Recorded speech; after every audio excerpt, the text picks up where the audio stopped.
Pozdravljeni, dragi gledalci! Danes bomo govorili o bitki pri Dražgošah. Bitka pri Dražgošah velja v uradni zgodovini za eno najpomembnejših bitk na Gorenjskem med drugo svetovno vojno. Vendar je resnična slika dogodkov precej drugačna od legendarnih opisov, ki so krožili desetletja po vojni. Januarja 1942 se je Cankarjev bataljon, takrat edina večja partizanska enota na Gorenjskem, po hudih bojih in umiku iz Poljanske doline odločil, da bo prezimil v Dražgošah. Bataljon je štel približno 220 do 240 borcev in je bil v primerjavi z močjo nemških enot majhen, a za okupatorja moteč. Prihod partizanov v Dražgoše je bil za mnoge domačine šok. V vasi ni bilo prave partizanske organizacije. Prebivalci so bili razdeljeni med podpornike in nasprotnike Osvobodilne fronte. Bogatejši gruntarji, ki so slutili, kaj pomeni navzočnost partizanov, so opozarjali na nevarnost nemškega povračila in celo želeli, da bi partizani odšli. Po pričevanjih so nekateri vaščani skušali Nemcem sporočiti, kaj se dogaja, in ti so hitro dobili obveščevalne podatke o prisotnosti Cankarjevega bataljona.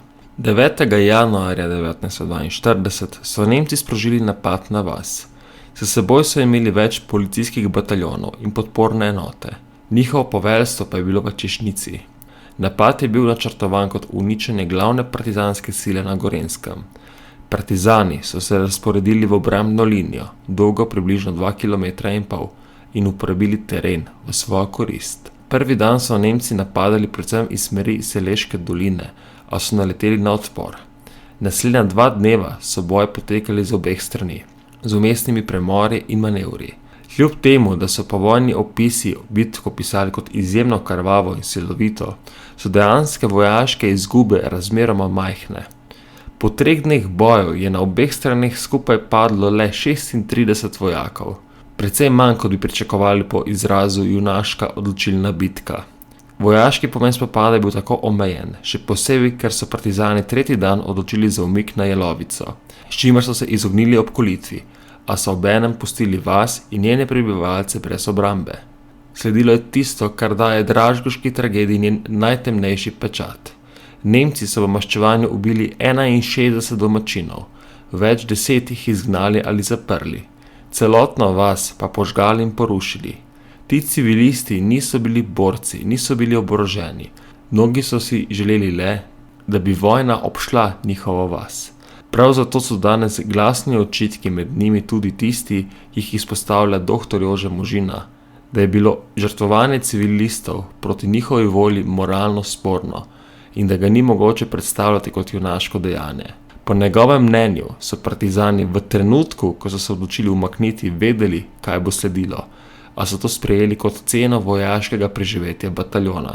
V obdobju Jugoslavije se je Dražgoška bitka spremenila v eno iz osrednjih mitov narodno-osvobodilnega boja.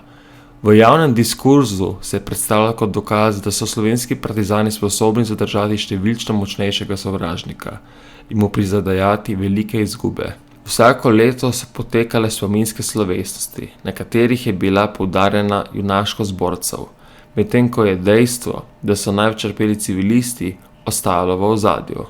Danes, ko so arhivi dostopnejši in ko je več prostora za različna zgodovinska branja, je slika bolj razpletena. Dražgoška bitka je bila vojaško gledano omejen spopad, ki ni odločil razmer na Gorenjskem. Je pa imel ogromen propagandni pomen. Za ene ostaja simbol odpora proti okupatorju, za druge pa spomin, da lahko napačne vojaške odločitve prinesejo katastrofalne posledice za nedolžne ljudi. Čeprav bo spomin na Dražgoše verjetno še dolgo ostal v slovenski zavesti, ostaja nesporno eno dejstvo. Največji davek te bitke niso plačali vojaki, ampak ljudje, ki se boja sploh niso udeležili. Upam, da vam je bil današnji dokumentarec všeč. Če vam je bil všeč, pritisnite like in se naročite. Hvala in lep dan.